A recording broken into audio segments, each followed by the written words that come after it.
pode entrar no Brasil Business Network com o rei do networking, Tom Rioch.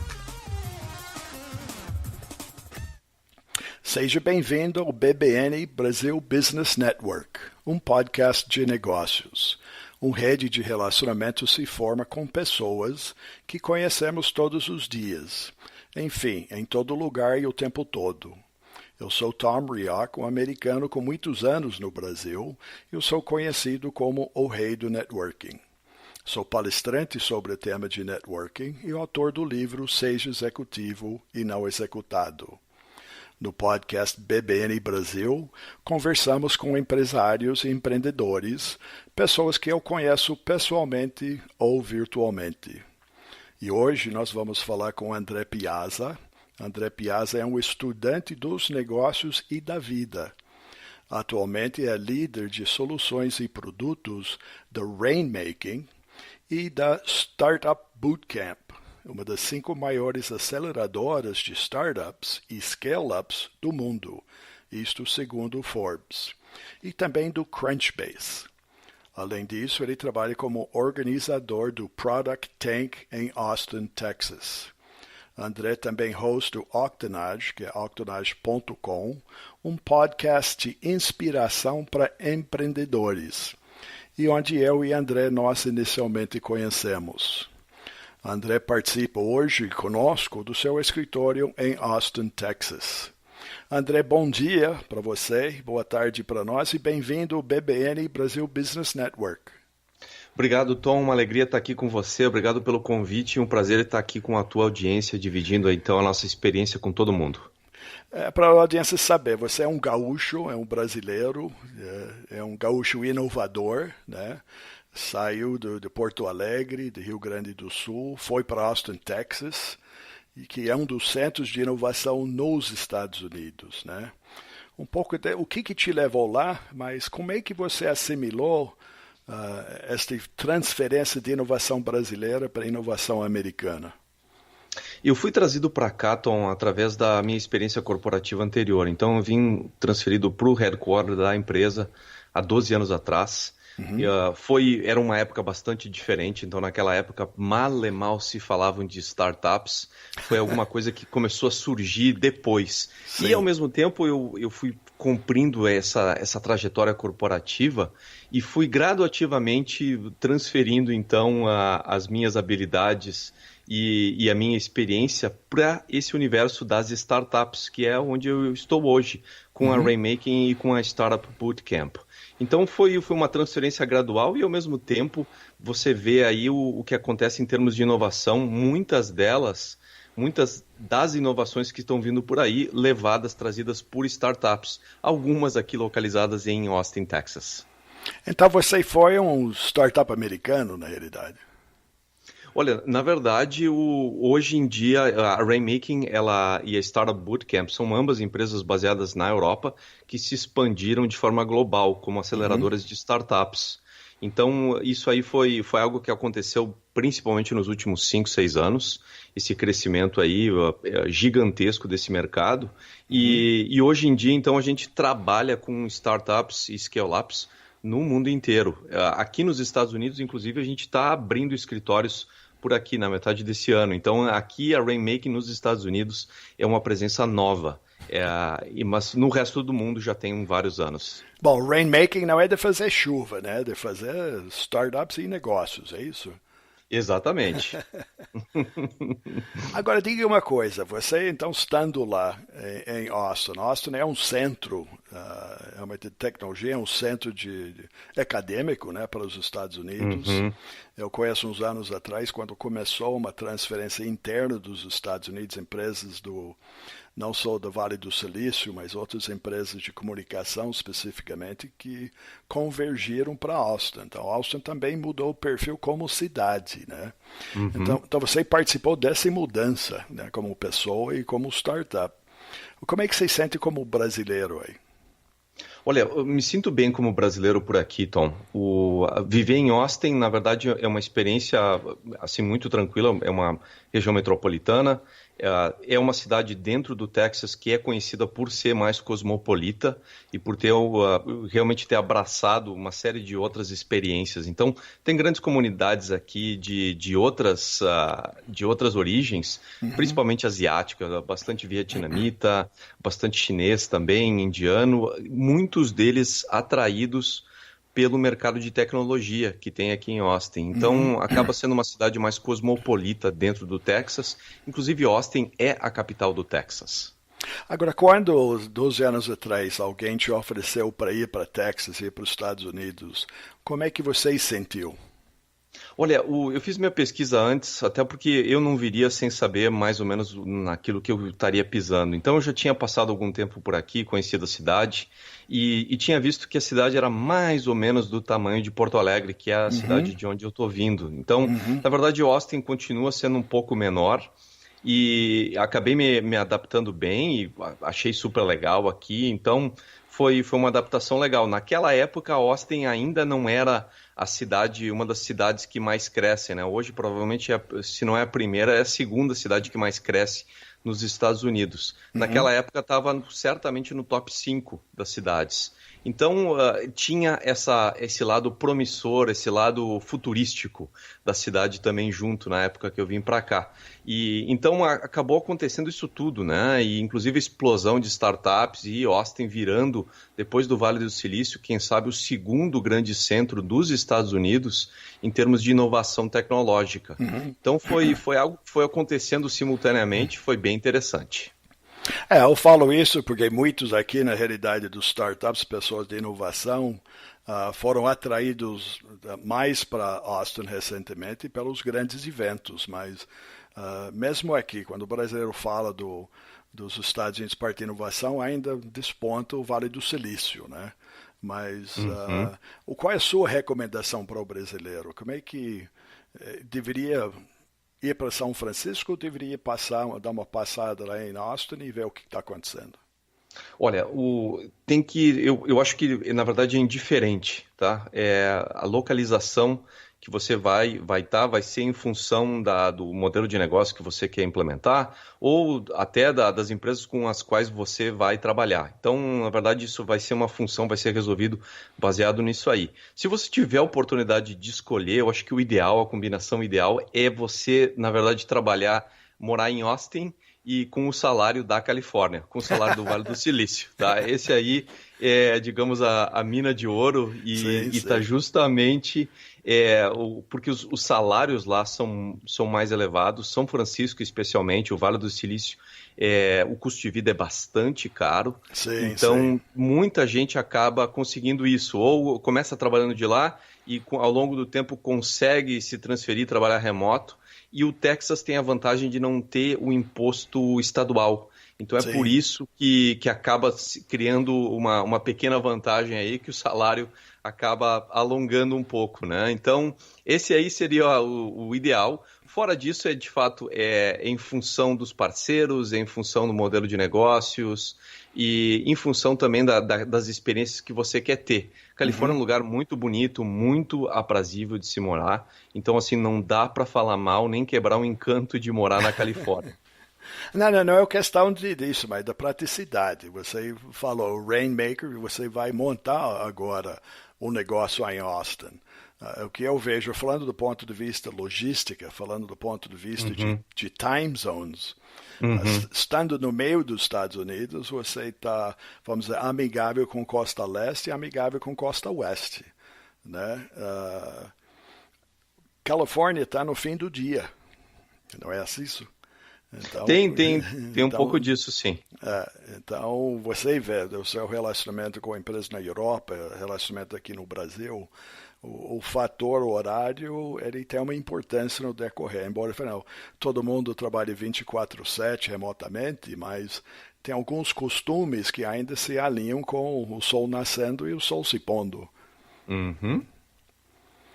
Que ontem você fez um live, né, que eu estava vendo no Instagram, e realmente aqui estava à noite, você estava lá já no fim da tarde, num dia bonito, e conversando, mas o europeu já estava indo dormir.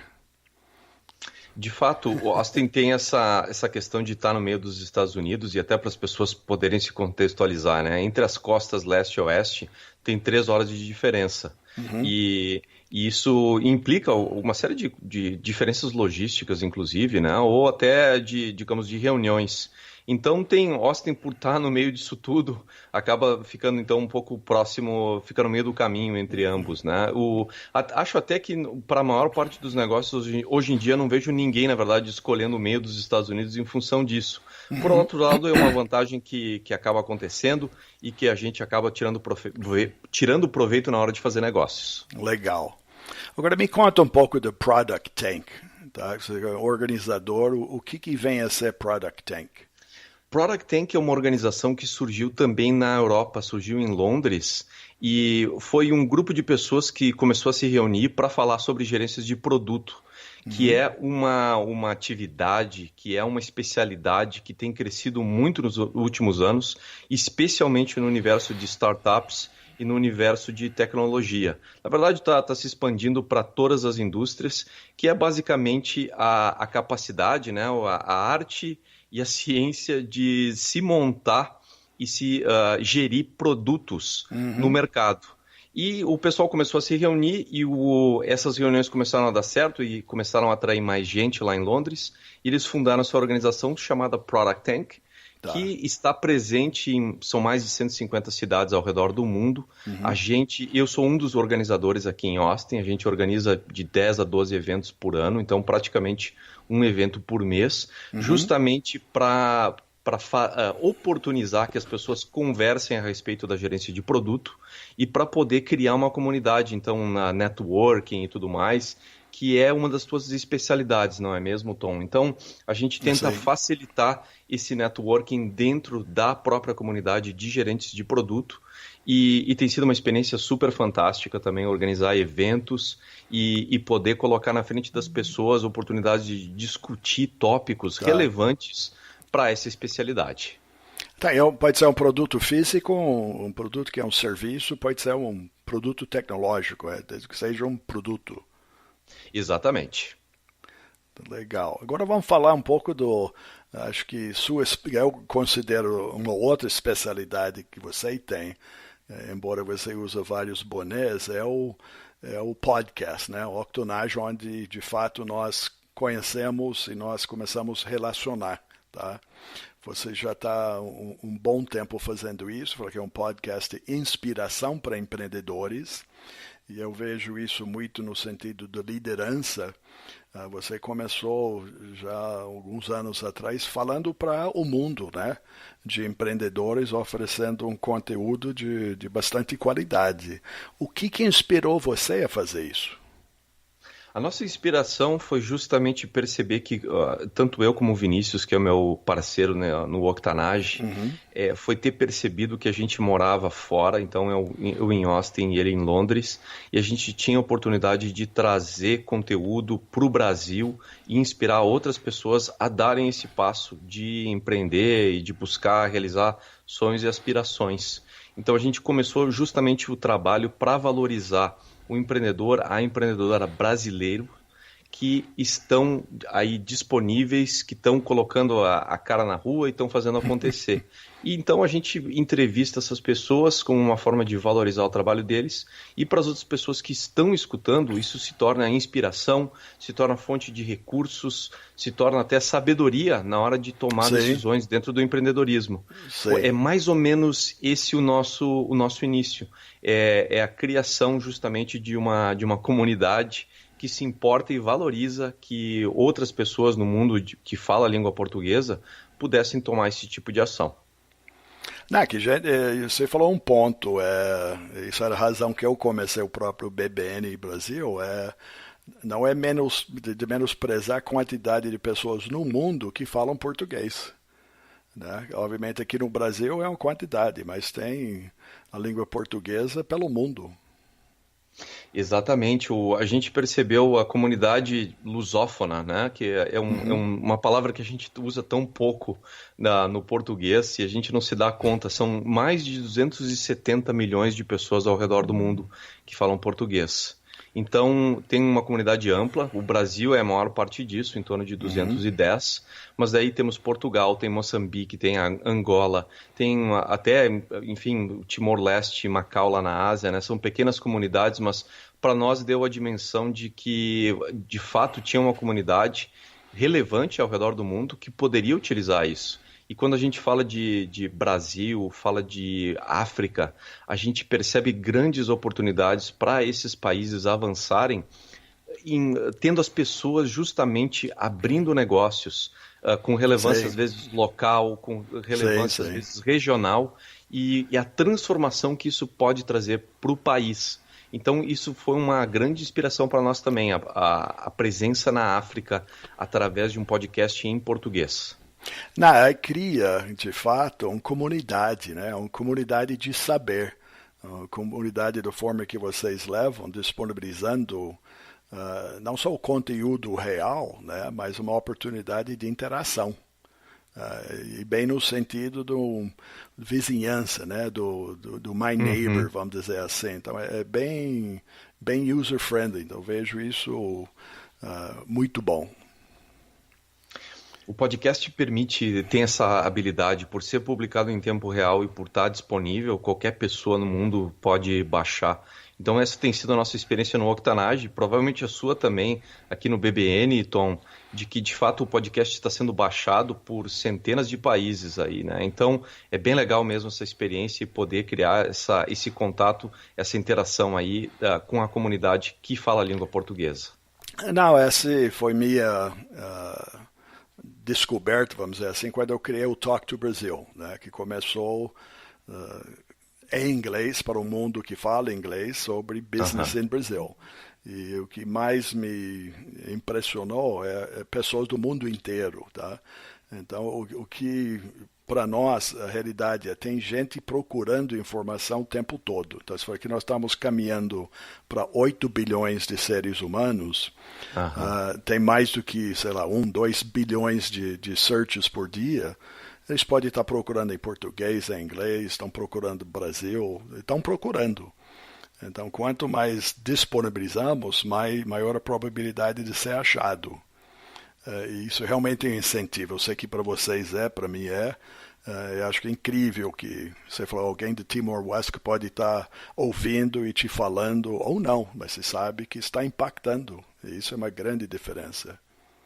É uma grande diferença, sim. Especialmente a gente se dá conta de que, como esses recursos no Brasil ainda são escassos, sim, e o próprio conhecimento sobre o empreendedorismo é uma coisa que tem ainda muito a ser divulgado, né, em termos de educação, sim, e tudo mais, eu fico imaginando o quanto não é nesses países. Então, a oportunidade do podcast de nos levar através da rede digital e poder ativar isso e poder questionar, provocar um questionamento nas pessoas nesses países é uma experiência fora de série. Mas eu vejo, falo você e Vinícius nisso, porque a minha percepção aqui no Brasil e de brasileiros, quando se fala que tem as oportunidades fora, seja Estados Unidos, Europa, África, uma certa resistência, né? Não, é muito bom, mas é sempre um mais, né? Sempre vem a palavra mais alguma coisa. E vocês dois são exemplos de ter ido, de ter se assimilado às culturas. Você falou que começou startups, está envolvido em N outros empreendimentos. Qual é a sua dica para o brasileiro que ainda olha com o pé atrás quando alguém fala que o mundo está lá fora? Olha, eu acho que tem uma questão de mentalidade. A gente muda a mentalidade, a gente muda a forma de ver o mundo e até de analisar as próprias experiências que a gente vive. Então, se a pessoa está de fato aberta a coletar novas experiências e ela desenvolve uma curiosidade a respeito de como é que é viver fora, como é que é essa outra cultura, o que está acontecendo ao meu redor, como é que eu posso interagir, eu acho que a primeira forma, a forma fundamental de você realmente buscar uma experiência fora e curtir essa experiência do tempo que ela tiver disponível para você. É mentalidade, curiosidade relacionada com essa experiência. Um pouquinho de coragem nisso, né? Também porque você vai estar fora e as experiências que eu posso garantir é que elas não vão ser as mesmas que você teria no Brasil. Isso aí é uma coisa que eu posso garantir para você. Morar fora, né? Eu acabei morando aqui 12 anos nos Estados Unidos. Nesse período, acabei morando também 6 meses na França.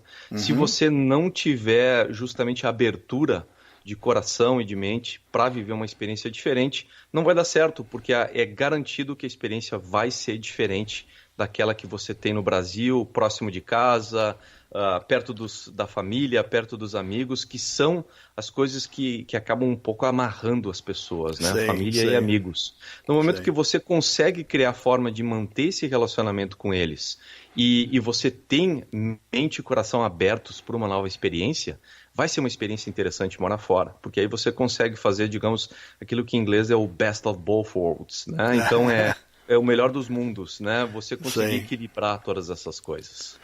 E no mundo globalizado, que a gente vê, tanto fala, precisa experimentar. Senão você fica olhando, o mundo é globalizado para os outros. Mas ele pode ser globalizado para todo mundo, mas desde que você dá o primeiro passo e entra no global. Exatamente. Está aí o mundo oferecendo cada vez mais oportunidades. Então, o próximo passo tem que vir de nós, né? De mudar a mentalidade para justamente poder fazer essas experiências acontecerem. E descobrir as oportunidades que estão. Porque muito startup, muita empresa aqui no Brasil não está vendo as oportunidades que tem para o produto ou serviço no resto do mundo.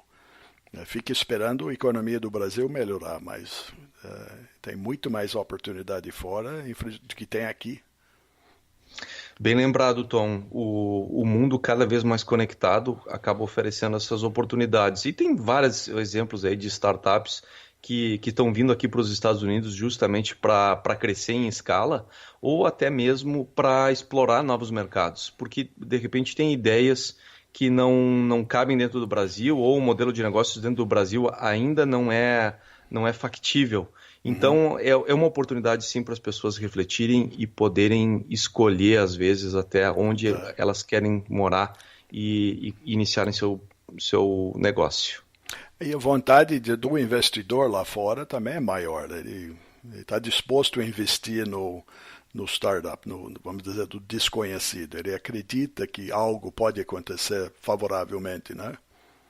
Tem isso tudo, a maior parte disso eu acho que é questão de modelo de negócio e como é que você, na verdade, monta isso e como isso, na verdade, tem repercussão no mercado.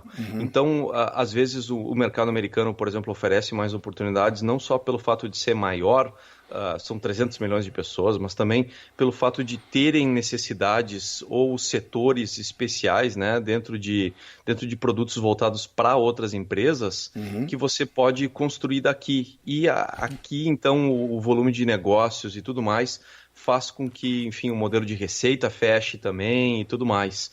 E no Brasil, de repente, por não ter certas coisas desenvolvidas, certos mercados, às vezes o modelo de negócio não é viável a partir de lá. Então tem essas diferenças sim e tem que entender isso, onde está esse mercado, como ele funciona e qual é o modelo de receita, é uma das coisas mais importantes justamente nesse processo de startups e de empreendedorismo. Bom, e vendo por tudo que você fez até agora e continua fazendo, você está no ponto certo, né, com a curiosidade correta, e você está atraindo as oportunidades um atrás do outro, literalmente. É justamente isso. Um dos sinais de que você está bem ambientado é que você consegue criar oportunidades novas ao longo do tempo. Você consegue se inserir dentro daquele mercado. Então essa tem sido a minha realidade e realmente, assim, graças a Deus tem sido isso, porque tem sido uma experiência boa para mim e creio que estou conseguindo adicionar valor também para quem me contrata. Com toda certeza. E é o sucesso que você cria fazendo o sucesso e ela atrai e abre caminho para mais sucesso. Então, com certeza, vocês estão no caminho certo.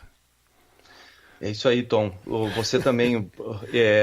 Sucesso para todos nós. Legal. Bom, nós estamos chegando no fim do nosso tempo, André, mas eu quero agradecer sua participação E com toda certeza, nós vamos falar no futuro, depois que você começa a operação do rainmaking, para ver índice de chuva que você está trazendo desse novo empreendimento, né?